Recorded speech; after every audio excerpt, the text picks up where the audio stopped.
Hello guys, welcome to my YouTube channel. नोंथांमोनखौ आंनि GTS YouTube चेनेलाव बयखौबो आंनि गोसो गोरबोनिफ्राय खेबसे फिन आरोबाव बरायहरनाय जाबाय। तो फ्रेंड्स आं दिनै फार्स्ट टाइम पेज भिडिअ बानायदों।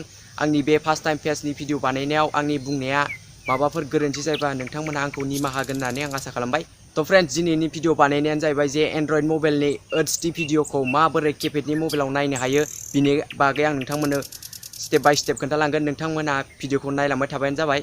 तो फ्रेंड्स गिबियाव जोंनो मोनसे एप नांगोन। बे एपनि मुङानो जाबाय 2MP4। स' लोगोफोर बे एपनि लिंकखौ आं डिस्क्रिप्शनाव होनागोन। नोंथांमोना बेयाव थांनानै डाइरेक्ट इनस्टल खालामना लानो हागोन आरो लोगोसे प्ले स्ट'रावबो बेखौ सार्च खालामबानो मोनगोन। आं दायो नोंथांमोननो खोन्थालांगोन बेखौ।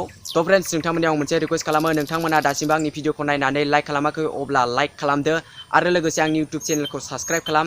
साबस्क्राइब खालामखांनायनि उनाव बेल आइकनखौ अलाव प्रेस खालामना हो जाहाथे आंनि गोदान गोदान भिडिअआ नोंथांमोननिसिम थाबैनो मोननो हायो। तो फ्रेंड्स जों बिदिब्ला भिडिअखौ जागायदिनि। Let's go.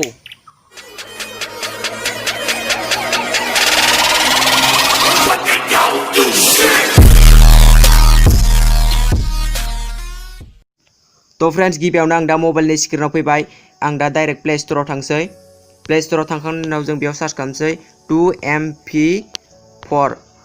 स' लोगोफोर नैबे सेकेन्डनियानो आं बेखौ गिबियावनो इनस्टल खालामना लानोसै।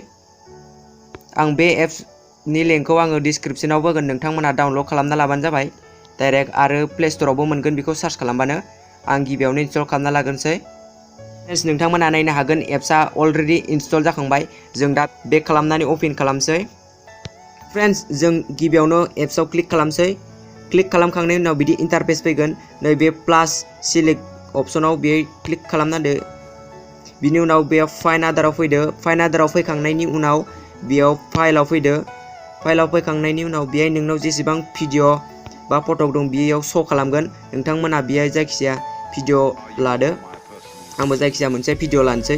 नैबेखौ भिडिअ क्लिक खालामखांनायनि उनाव नै बिदि इन्टारफेस ओंखारफैगोन। अब्ला बेयाव मोनथाम अप्शन लिरनाय थागोन, MP4, 3GB वेब।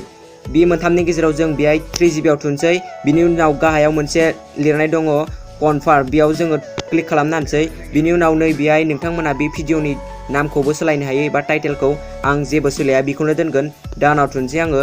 बिनि उनाव बियो भिडिअआ अलरेडि एक्सपर्टिं जानो हमगोन। जेसेबां भिडिअआ गोलाव एसेबांनो एक्सपर्टिं जानाया गोलाव जागोन। अब्ला आंना भिडिअआ गुसुं, बेनिखायनो आंना थाब थाब जानो हमदों। नोंथांमोना एसे नेनांगोन आरोना भिडिअ गोलावबा। आंना गुसुं बेनिखायनो थाब थाब जादों। आंना जासिगोनानो। तो फ्रेंड्स आंना भिडिअ अलरेडि एक्सपर्टिं जाखांबाय। आं दा बेखौ कीपैडनि मबाइलाव ब्लुटुथजों सोनोसै। तो फ्रेंड्स गिबियावनो बेक खालामबाय। जों दा डाइरेक्ट फाइलाव थांसै। फाइलाव थांखांनायनि उनाव दहायनि जों भिडिअ जायबा एक्सपर्टिं खालामदों बेखौ नागिरनोसै। तो फ्रेंड्स नै बेनो, जों बेखौ दा ब्लुटुथजों कीपैडनि मबाइलाव सोग्रोना लानोसै। तो फ्रेंड्स आं नोंथांमोननो एबार भिडिअखौ देखायनोसै कीपैडनि मबाइलाव। तो फ्रेंड्स जों गिबियावनो मबाइलखौ लाग्रोबाय। जों दा डाइरेक्ट फाइलाव थांनोसै। फाइलाव थांखांनानै नोंथांमोननो दहायनि भिडिअखौ जायबा सोदों बेखौ देखायग्रोनोसै। तो फ्रेंड्स जों दा गिबियाव फाइलाव थांग्रोनोसै। फाइलाव थांनायनि उनाव जों ब्लुटुथआव लांसै। जों दा दहायनि भिडिअखौ नै बेनो। तो फ्रेंड्स नोंथांमोना नायनो हागोन नै दहायनि भिडिअआ बेनो। स' फ्रेंड्स बे भिडिअनि साउन्डखौ होनानै नङा, मानो होनबा बे सल'आ हिन्दीसो नालाय कपिराइट फैनो हायो। बिनि थाखाय सरि लोगोफोर, साउन्ड होनो हानाय नङा, कपिराइट फैयो, बेनिखायनो होनो जानाय नङा। तो फ्रेंड्स नोंथांमोना नायनो हागोन दहायनि भिडिअआ नै बेनोमोन।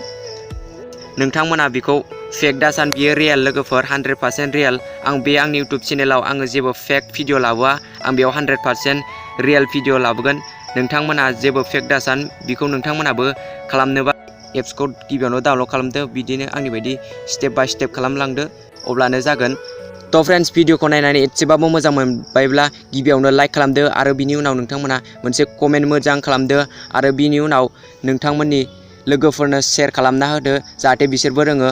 आरो नोंथांमोना आंनि इउट्युब चेनेलखौ साबस्क्राइब खालाम। साबस्क्राइब खालामखांनायनि उनाव बेल आइकनखौ अलाव प्रेस खालाम जाहाथे बिदिनो आंनि मोजां मोजां गोदान गोदान भिडिअआ नोंथांमोनसिम थाबैनो मोननो हायो।